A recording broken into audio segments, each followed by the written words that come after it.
pokalbis ir apie darbą, ir apie jausmus, ir apie grinai žmogaus savijautą kompanijai.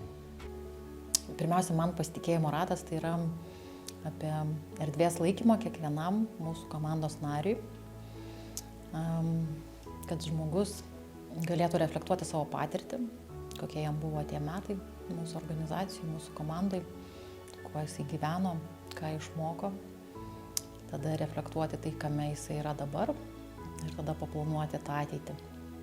Toj komandoj mes kalbame, sprendžiam visus didesnius klausimus susijusius su kiekvienu individualiai. Tai yra su jo augimu, su jo karjera, su jo atlygiu.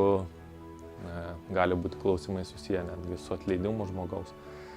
Ir svarbus gal elementas to yra, kad būtent yra atstovai iš įvairių padalinių ir kad tai yra ne vieno žmogaus, o būtent kaip rato principų veikiantis. Ir sprendimų tas priėmimas, kuris yra pasitikėjimo rate, nes tokiu sociokratiniu principu, tai reiškia, kad visi tame rate yra lygiaverčiai. Ir tas lygiavertiškumas suteikia erdvę kiekvienam. Ir tie sprendimai, kurie yra priimami, juos įmanoma priimti atsižvelgus į visų, nuogąstavimus, abejonės ir pakankamai tam skyrus dėmesio. Tai yra gyvos organizacijos toks bruožas. Ir jisai skatina būti atviriems, kiekvieną įsitraukti į organizacijos valdymą, prisidėti prie jo ir taip kurti tą organizaciją.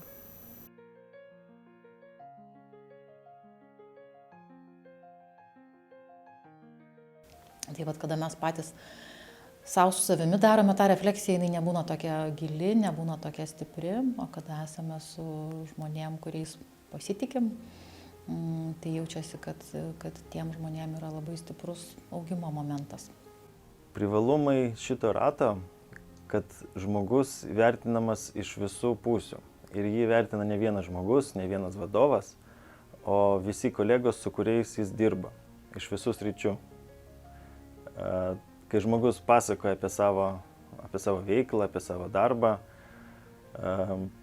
visų pirma, jis pasitikė tuo ratu, tai žmonėmis, nes jis pats išrinko juos ir jis žino, kad bus įvertintas teisingai, be jokių patinka, nepatinka, o grinai dėl savo veiklos.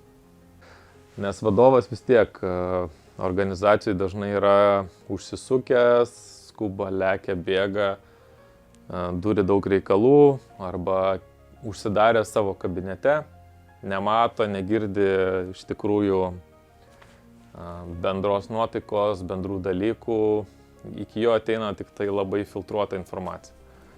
Ir mes visi žinom, visi esam žmonės, kad su kai kuriais kolegom mums labai lengva rasti, būnant vadovu labai lengva rasti ryšį, su kitais sunkiau, galbūt nori, nenori, atsiranda kažkokie labiau mėgstami, mylimi kolegos arba kurie moka su tavim prieiti, žino, kada tau gera diena, žino, kaip tave pralinksminti, kaip užimti. Ir aš dalinuosi tą atsakomybę su kitais, nuima dalį to galvos mano skausmo, kad kai pats atsakai, galbūt ne viską matai ir darai tokias prielaidas, kurios nėra kažko labai stipriai grįstos. Atsiranda žymiai stipresnis ryšys tarp žmogaus ir organizacijos. Ir aišku, jis yra ir apie kažkokias sudėtingesnės situacijas, kada organizacijoje vyksta konfliktai arba žmogus, sakykime, netlieka savo kažkokių funkcijų, atsakomybių, neprisima iki galo, kad tai gali būti irgi erdvė pasikviesti tą žmogų ir kalbėtis, o kas trukdo, kodėl nepavyksta to daryti. Tai sakykime, ta viena pusė yra tokia labai apie pozityvą ir pasidžiaugimą organizacijoje, kad esam kartu, kad vat, tas žmogus yra komandos dalis ir tikrai yra nemažai to džiaugsmo, bet yra ir ta dalis, kur ir pasitikėjimo ratą ateinam kalbėti apie tai, kas irgi sunku. Tai esam turėję tą patirtį, kad inicijavom ir kaip sutarties nutraukimas su darbuotoju. Tai buvo pokalbis su tuo žmogum apie tą situaciją. Net labai dažnai organizacijos kalbasi už žmogaus nugaros, kad jisai netinkamas ir panašiai, o čia organizacijai tada yra tas toks tiesioginis kanalas, tiesioginis ryšys su tuo žmogum kalbėtis, kad vis dėlto gal mums nepakeliui ir su to irgi yra viskas okei. Iš to mes matom, kad tie, kurie yra rate ir kurie laiko erdvę, kad jie irgi labai stipriai auga. Tai dar yra tokia pridėtinė vertės. Kažkoks kitoks jausmas, didesnis priklausimo irgi jausmas atsiranda dėka šitos struktūros. Bendra kūrybos, toks įsitraukimo jausmas yra irgi didesnis dėka to, kad taip vyksta. Nežinau, aš kažkodėl jaučiu, kad tai yra kažkoks toks 21 amžiaus ateities kažkoks modelis, kuris yra draugiškesnis žmonėms, kurie yra organizacijai. Ir man toks jausmas, kad šitas modelis visai žmogiškai yra priimtinesnis. Privalumas tai, manau, ir būtų pagrindinis tas, kad moko darbuotojus būti atsakingais ir prisimti atsakomybę, kas, man atrodo, yra labai sunku, bet verta. Ir taip organizacija gali augti ir kiekvienas žmogus gali augti ir tobulėti.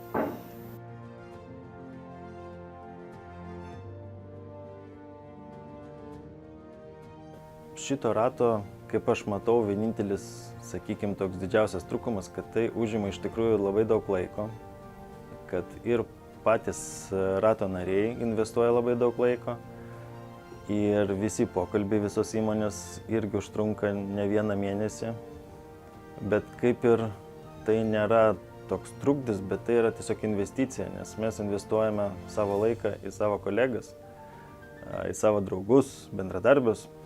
Jie žino, kad gaus savo laiką, kad su jais bus pasikalbėta ne trumpai 5 minutės, bet tiesiog išklausysim kiekvieną žmogų tiek, kiek jis nori pasakyti kažką, papasakoti apie save.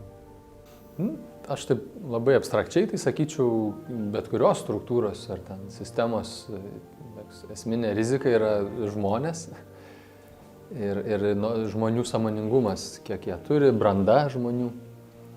Visi mes su savo branda, kiek mes jos turime, ar išmintim, kiek jos turime, susėdami tą ratą. Ir tiek, kiek jos yra, tiek ir yra. Ir tiek išmintingai galima spręsti ir panašiai. Kad gal ne visą laiką sąžiningai žmonės išrenka žmonės. Pagal tokias labiau simpatijas, kas su kuo draugauja. O ne pagal tai, kad būtų žmogus objektyvus, kad turėtų tą tokį požiūrį. Kartais būna taip, kad išrinktas žmogus į pasitikėjimo ratą, jisai galbūt neturi viso bendro vaizdo apie visus darbuotojus. Tai aš tikrai matyčiau, kad reikia turėti resurso, kad tai nėra taip pat savaime suprantama ir taip paprastai viskas susidėlios, nes kartais tikrai sunku atrasti tą laiką. Kažkokio neigiamo poveikio tai nematau, tik tai suprantu, kad tai yra vis dar kuriama tradicija. Rate, kai esame, mes turim prieiti vieningos nuomonės. Rate esantys žmonės, sakykime, tie vadovai tradicinių požiūrių ir išrinkti žmonės, kad jie turi skirtingą svorį.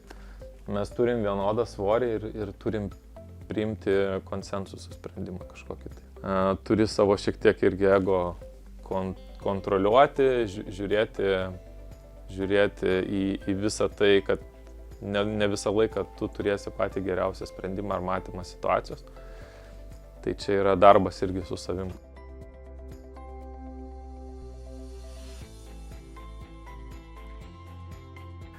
Ir kai gauni tuos balus savo arba balsus, tikrai, jautiesi, kad tu prisidedi prie kompanijos. Tikrai gal daugiau negu priklauso, nes tiesiog jauti, kad tavimi žmonės pasitikė. Tai iš pat pradžių man buvo sunku suprasti, ką pasitikėjimo ratas daro, kaip priima sprendimus, kaip tie pokalbiai vyksta, kokie santykiai tarp pasitikėjimo rato atstovų. O dabar man tarsi viskas aiškiau yra ir tuo pačiu ramiau. Tas ėjimas į pasitikėjimo ratą, jisai turi jaudulį, bet jisai toks nėra gal toks jau per didelis tas jaudulys, nes tu supranti, kad net jeigu, pavyzdžiui, nepatvirtina, ten, pavyzdžiui, perėjimo iš vieno laiptelio į kitą laiptelį, kad būna grįžtamasis ryšys, galbūt ką reikia tobulinti, kas yra, kurios sritis augimo galbūt reikia atkreipti dėmesį. Kartais ir ašarų būna visokiausių, bet ne dėl to, kad kažkas kažką įskaudino pokalbio metu, bet dėl to, kad atsiveria tokios temos, kurios yra jautrios tiesiog žmonėms. Ir vyriškų ašarų būna ir visokiausių. Ir esu girdėjusi tokio ir liūdesio, kad manęs neišrinko ir ką aš darau ne taip, ką galėčiau daryti kitaip. Dalyvavimas pasitikėjimo rate man davė daugiau drąsos, pasitikėjimo, kaip patirties, kaip vesti pokalbius, kaip užduoti klausimus, kaip išgirsti savo nuomonę, ne kitų, bet savo.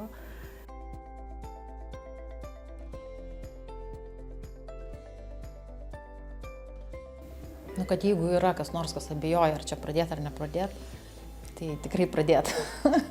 Nesvarbu, kiek tai kainuos laiko, resursų ir panašiai, bet jeigu organizacija nori gylio, nori tobulėti